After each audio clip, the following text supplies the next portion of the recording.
our music list podcast. Music here. Hi, Maria. Hi, good morning, Zach.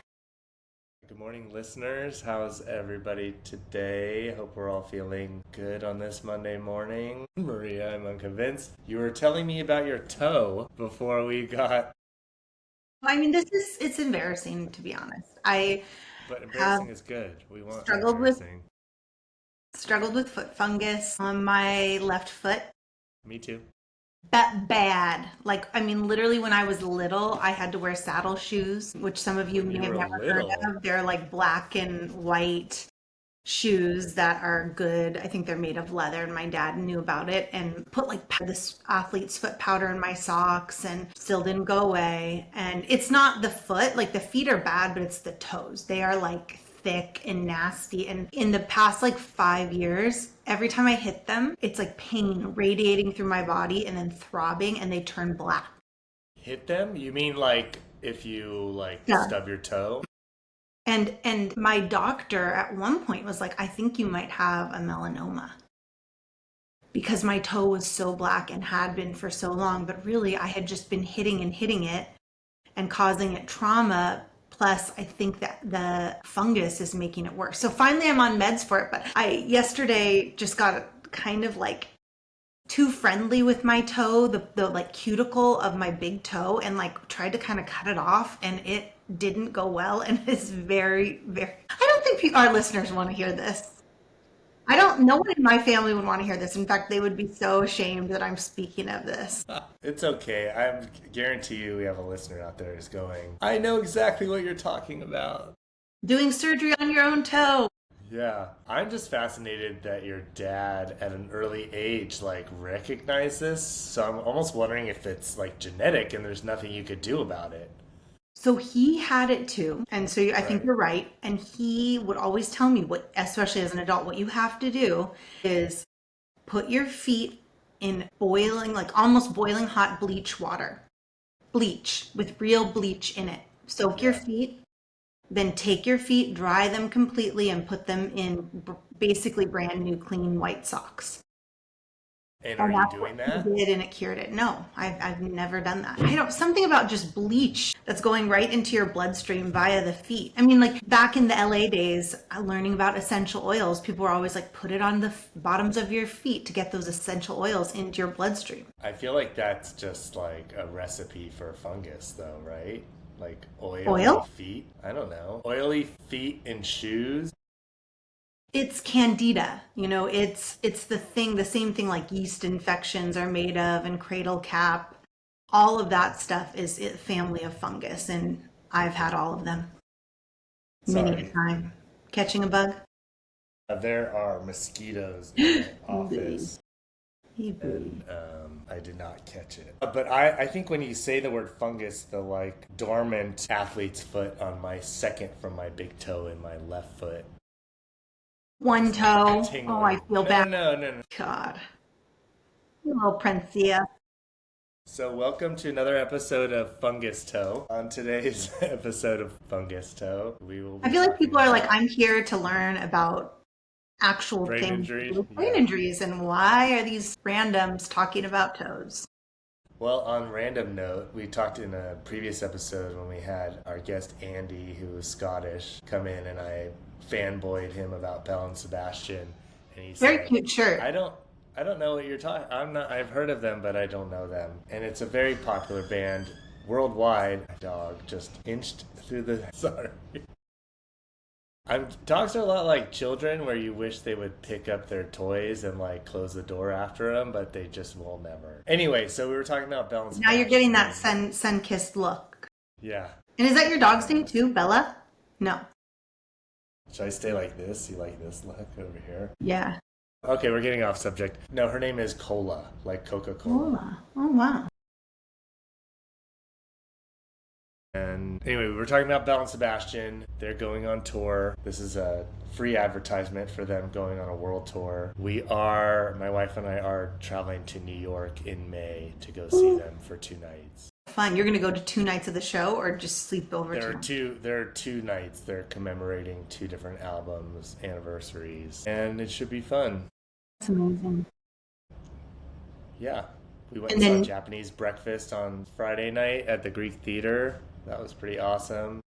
but you were saying to Andy, like you're considering maybe traveling to the UK or to, Yeah, they're doing some shows in Scotland in I want to say like June. We were looking at going to Mexico City, would that be fun? but we found out that the venues they're playing are seated venues. And we had an experience last year in Los Angeles at the Orpheum Theater, or no, at the Broadway Theater, where their music is very fun and you dance to it Uh-huh. typically, but it was a seated theater Ooh, and not mixing. it was a bunch of like curmudgeon-y concert goers, and so they were like, please sit down, can you please sit down, and Like then the the people ushers were were or like, the yeah, ushers? the people and the ushers, and you could tell the band was bummed out too that people Yeah, were they just get sitting energy there. from their crowds, Totally, probably. yeah. So some of the international venues we were looking at, they were seated, so we didn't want to Well, if they're travel that from there, well maybe to it's like their parents and their cousins demanded seated. maybe, yeah. Anyway, Belle and Sebastian, Cool. love Well, it. it's a very adorable shirt. It makes me smile, like my bright green kitchen that a lot of people poo-pooed, but I painted it bright green. I like your And bright green kitchen. this morning I actually thought like I'm really glad this is like this because I'm in a grump mood. Yeah. You've always been kind of drawn to bright colors, though, right? Yeah, I guess so. I don't think about it like that, but like I've had some friends who say that to me that like your clothes make me want to wear more bright colors. And I'm always like, love that. I do love that. I love that. That people tell you that, or that you love the bright colors, or both. Well, people tell me and that makes me think, do I do that? And that's fun. Anyway, I mean, you have a lime green kitchen. yeah, yeah, yeah. Anyway, that was quite the digression. Today's subject, which we love and hate that we love, is candy. And also eating and feeding and Yes, challenges with those things post brain injury. exactly. Yes. And to be really honest, like I don't hear people talk about this as much as I think they could. So, and I know we've talked about it bibs and bobs, but never really like gotten into the meat of it all. Yeah. Do you think it's because there's some sort of shame associated with it, or it's just not something that people are focused on? Because I mean, I can think of so many reasons why food is essential to all recovery, let alone just brain injuries. I'm curious if we should just run through our individual paths with candy and then go from there into a more clinical perspective. Yeah. Let's just do it. I'm remembering being like 7 years old and doing yard work and with my best friend Ariel and my dad giving us each 50 cents and us going down to the local liquor store because in San Diego liquor stores are just like pharmacies, and you go into the liquor store Self-medicating. and getting, God, I think I got like now and laters probably, and Your then ate teeth are those still right up. thanking you for that. Yeah, absolutely. And then, movies was always Red Vines. Are you a Red Vines family Love or a red vine. Yeah, Twizzlers family? Yeah. red I vines. think that's an East Coast, West Coast thing. Maybe. Listeners, if you could tell us, I'm trying to delineate who goes where. Yeah. For our pot smokers out there, I'm sure you know that licorice is useful in many ways. And we don't condone drugs post brain injury.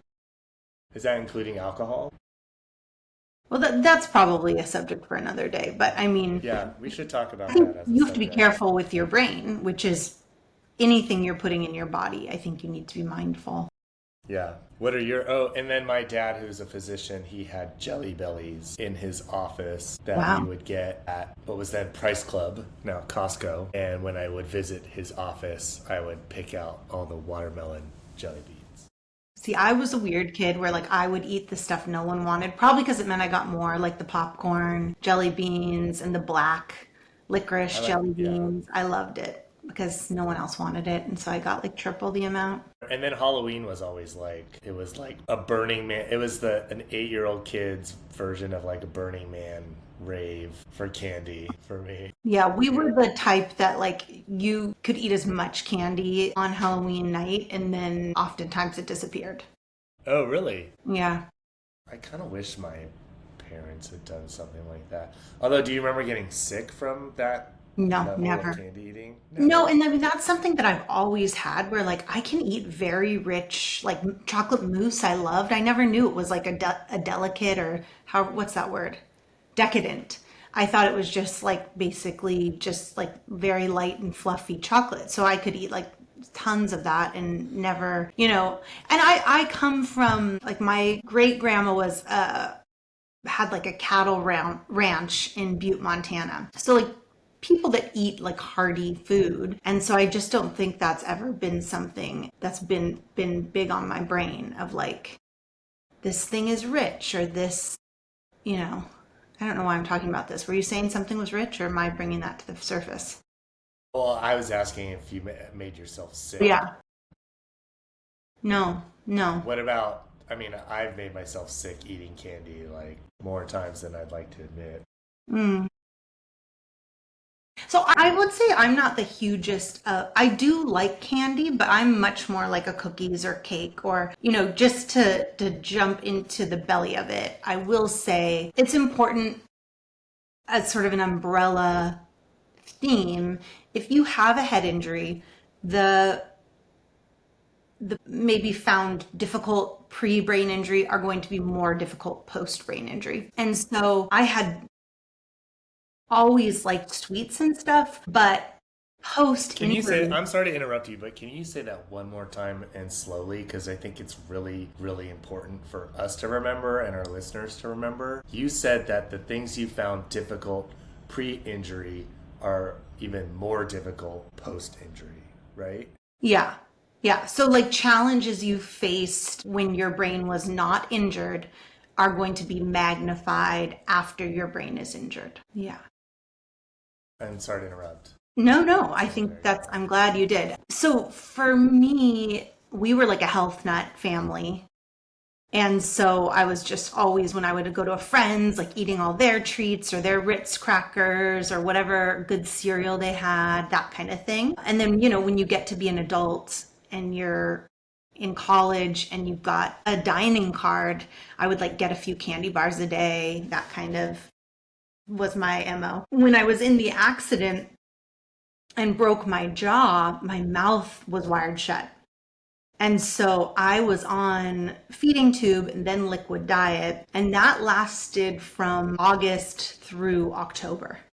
And even once I got my wire bands like snipped, I still could only open my mouth that much. So, you can only get so much through. I remember I had had my wisdom taken out before I'd been in the accident, and it actually was a good thing because you could get stuff through back there where I probably would have been able to get even less food in. So, all of those little things, even one of my very first memories being my swallow test, where they're checking, I believe, for the dysphagia, which is the term used for like swallowing. That's very much a brain mechanism. And so to take you off your feeding tube, you need to be able to do that.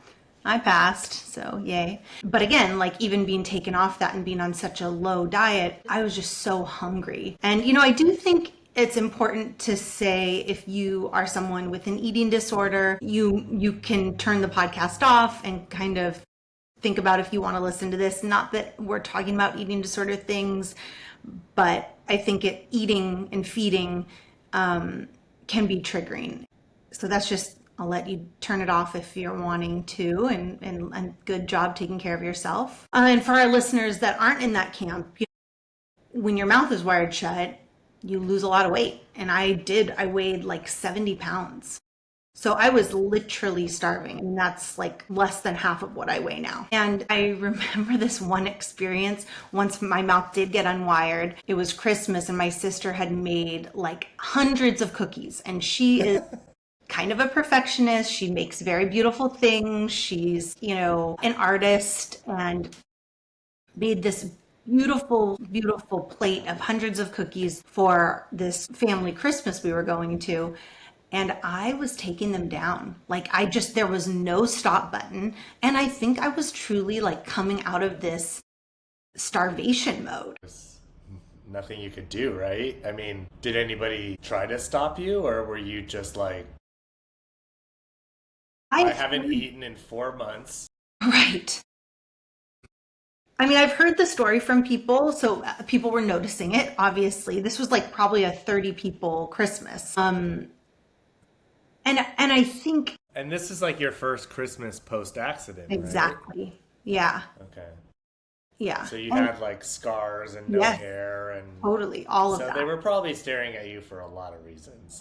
Could have been. But I mean, my family had been pretty involved in my recovery. But I think for me, that story really showcases like several elements. The element of having more than one thing going on, like actually being starved, but also with brain injury, we oftentimes talk about this idea of having no filter. And Right. I always say it goes two ways. So it's like filtering what goes out, like the things I say. I'm not filtering my thoughts, but it can also be not filtering what comes in. So not having that stop button to say, like, okay, I've already had 10 cookies, that's enough. Like that thought is just not entering to sort of slow down your eating mechanism. And if you already had a sweet tooth always before, that didn't go away. Plus, as my kids always say, milk is sweet. And so since we're babies, we're all just drawn to sweet things. Hmm. That's so astute of them.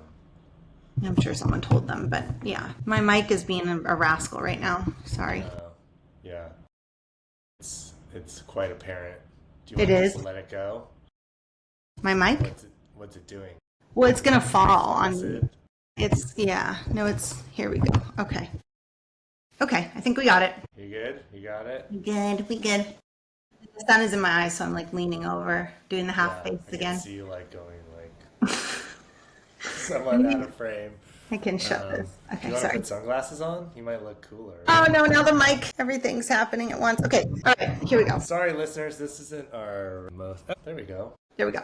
Okay, so back to what we were talking about. Yeah. Well, I mean, I was gonna say, like, for me, my family historically doesn't. They're not big drinkers, but sugar has always been Uh, the sort of addiction, I would say, mm-hmm, because mm-hmm. there's no really two words around it. Is that a phrase? I don't know. So yeah, I mean, well, I was a little fat kid because I would eat sugar, and then my parents took it away from me because I was fat, and then I would start like sneaking it and hiding it, and that sort of developed some weird relationships with sugar and candy and like Yeah. weight, and I think post injury, it's very much like a comfort decision. Mm-hmm. I'm really glad you said that, comfort, because I think that that's really important to acknowledge. And early in your recovery from a head injury, again, there is no filter on what that comfort is. It mindful eating of Snickers bars for 10 minutes, or is it comfort while I'm watching a show eating 17 to 100 Snickers? Yeah. Or, like, one thing I would do is when I was studying for my exams or if I have a deadline for work, I would just, break out my hot tamale Mike and Ike combo, Tell us a little which about that. which is still my fantasy confection entrepreneurial endeavor, is Smitty's sweet and spicy beans, which is a combination of hot cinnamon Are jelly you Smitty? beans. I'm Smitty, yeah, and and then a fruit selection of jelly beans that you eat together. Because I Hmm. always like to combine my jelly beans with other jelly Yeah. beans. I like that. Anyways, so yeah, I would eat, I always try to like connect my jelly bean eating to my soda water drinking. And so if I finished my soda water, I wasn't allowed to have more jelly beans. But in Good times of boundary. stress or comfort, I would often just get another soda water and keep going. Easy. Easy. And yeah, it would in the moment help me kind of manage the stress of a situation, or like if I needed to work late, it would give me a boost. But I think, the come down, especially as of late, has just become incredibly apparent. I mean, I think I had a chocolate chip cookie and a cinnamon sugar donut this weekend, and then the next day I felt like I was hungover, like I had like 5 cocktails. Wow. And I think that's where the sugar and the brain, I do wonder if post injury it's just like you said magnified the effects, benefits, and otherwise. Yeah. Well, I think in that specific situation too, it's a stimulant. Sugar can be Totally. quite stimulating. And so I think post brain injury, having a more sensitivity to stimulation, whether that's a bunch of people or loud music or, caffeine or sugar, all of those things, even alcohol, which is a stimulant as well. People oftentimes think it's a depressant, but it has both. It has Right. both properties. So, I Well, mean, I think too, and sorry to interrupt, but sugar is inflammatory too. mm-hmm. And I had a revelation just this weekend. It's like, well, if it's inflammatory to all these other parts of my body, isn't it inflammatory to my brain? Yeah, that's a very interesting point. Yeah. And We should get your so dad on here to answer questions. my dad, Yeah. why? He hasn't practiced medicine in like 25 Well, years. I'm sure he has this information somewhere. We could just, I think there are some like practicing neurologists or neurospecialists that yeah. we could probably talk to about this. Or, I am interested in the effects of sugar on the brain in terms of inflammation and Yeah. stimulus and come down. And I think that's probably something, back to the whole idea of comfort. It's instant gratification, but I think the side effects are not quite worth the comfort in a lot of ways. Hmm. So I Well, and then wonder you if have to really figure out what your comforts are outside of sugar, right? right, I, because I I think do. Oh, go ahead. what are the tools to kind of avoid the instant gratification path? And, maybe it sounds simple, but, this summer I think I've done a pretty good job of choosing like cut watermelon instead of Hmm. a bag of Skittles or getting Mike and Ike's or hot tamales or whatever. So I think we've talked about my stepson saying that nature or fruit is nature's candy. I think that's definitely a tool that I use to try to kind of satisfy that sweet tooth without the refined sugar component. But I do wonder if you have some insight into additional tools for kind of long term gratification, helping a brain injured person sort of maybe slow down that impulse. Yeah, I mean, I think it's important to also note that in my therapeutic practice, I have seen people who do struggle from more of like an eating disorder because maybe that stop button isn't there, and then because of society they're gaining weight, and it develops into an unhealthy pattern of eating and perhaps getting rid of the food, that type of thing. There's also people where with head injury, we've talked a little about how OCD can manifest in a head injury. And I think sometimes that can look like a lot of restricting of food. And so that's more of stuff that I would really encourage people to see a specific eating disorder specialist or perhaps even nutritionist, which I am none of. And yet, I think there's also this other category where because the brain gets so overwhelmed, I know for myself, if I'm hungry, I have a window to eat. And if I'm too hungry and I open the fridge and I can't see what I'm supposed to eat because there's too much stuff in the fridge, or I would have to make something and I don't have the energy, I end up just shutting the fridge and not eating.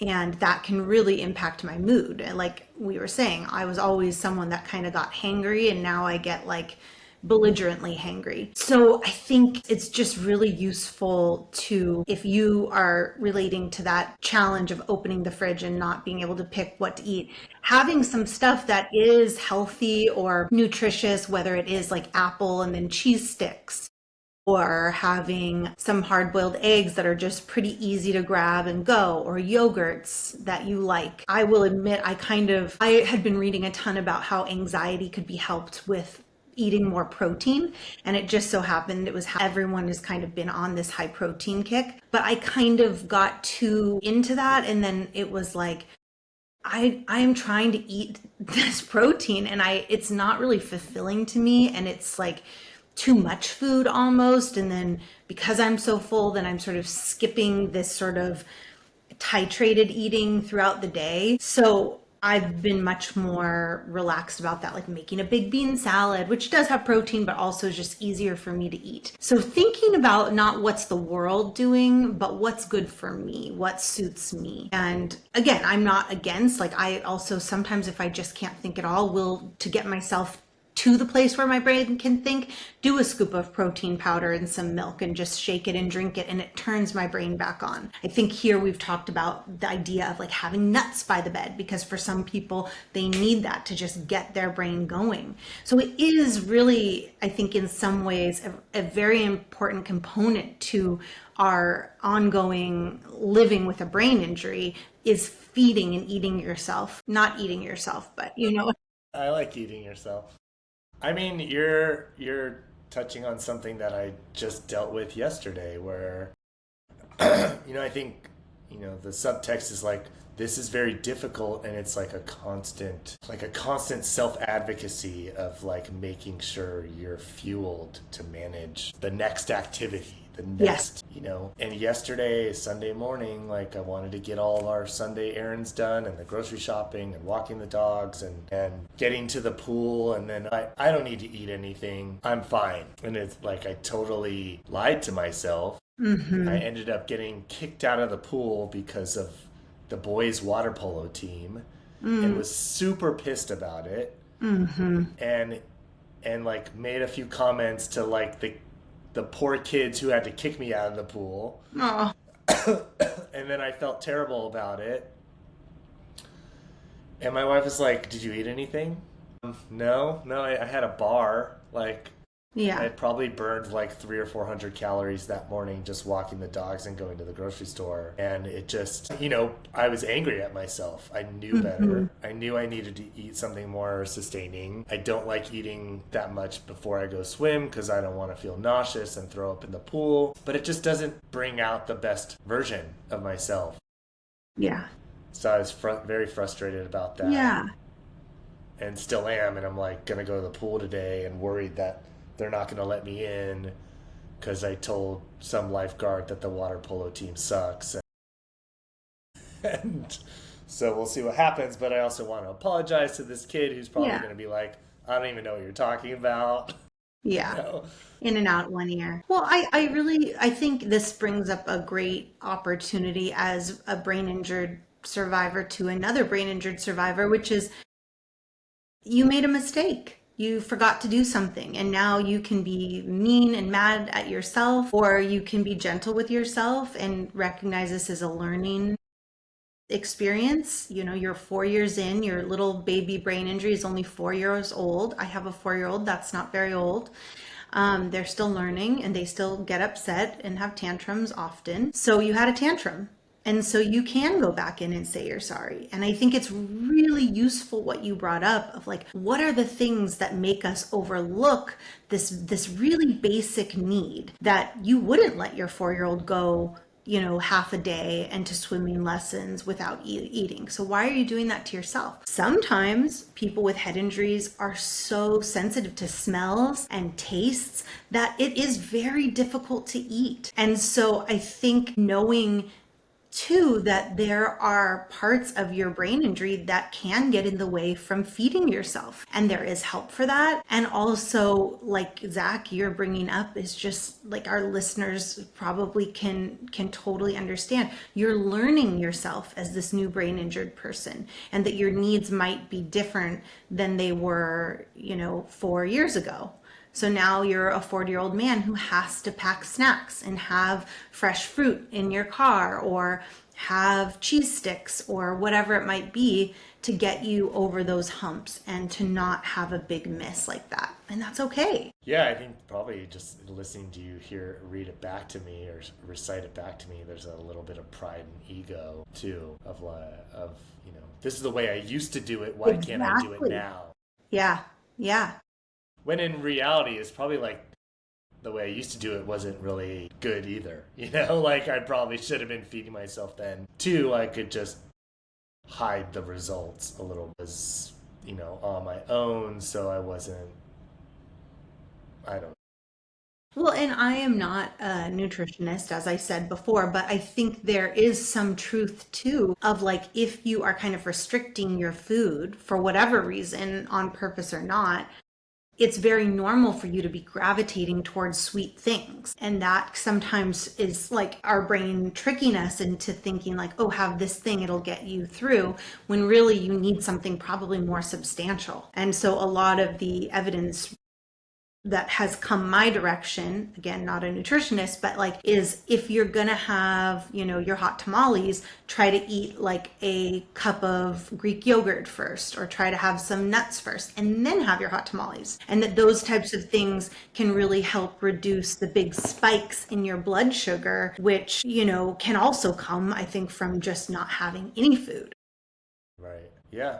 Okay. Well, and then maybe there's the opportunity to put your hot tamales in your Greek yogurt There you with your go. nuts, Getting and then you creative. get quite a few different textures and Yeah. Party in the flavors. yolks. Party in the yolks.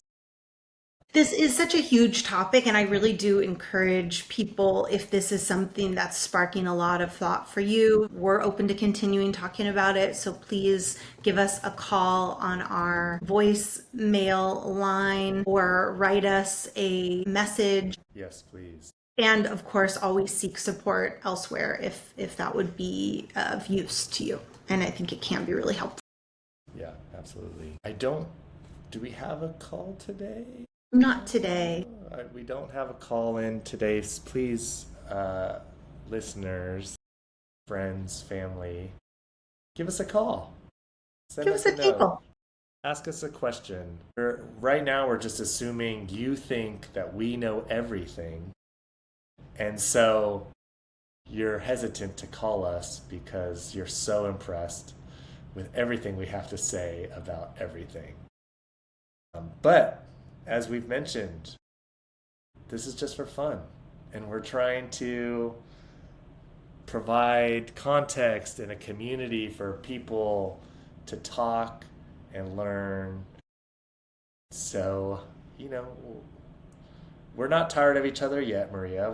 We're 20 almost 20 years into this friendship and we haven't gotten sick of each other yet. So we'll just keep chit-chatting about anything while you make faces. I just had a flash forward to our ease where we're somehow still doing this. And yeah, is there anything you want to touch base on? I mean, like you said, this is such a meaty, not to use the pun, topic of conversation, food in general and fueling ourselves. And we're just grateful to be able to share this conversation with people. Is there anything you wanted to add or Yeah. subtract?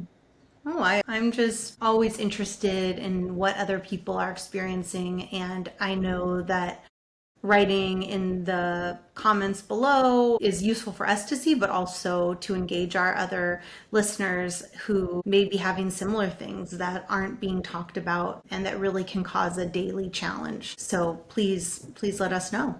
Yeah, so please, join our conversation. We'd love to have you. Well, I think unless there's anything else you want to chit chat about, I think this might be the end of this episode, right? Okay.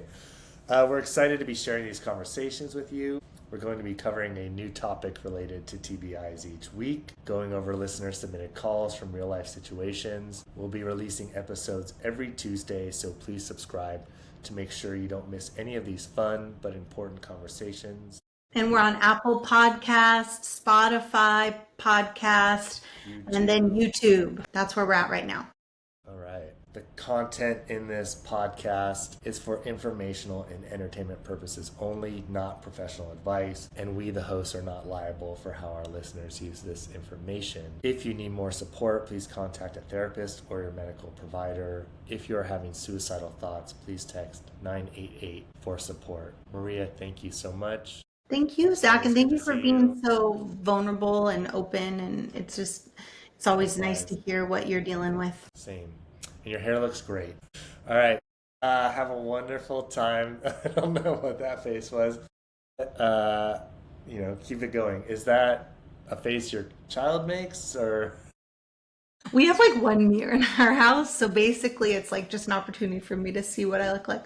Okay. All right. Well, have a great week. We'll see you all next week. Take All care. right. Thanks, Zach. Thanks, listeners.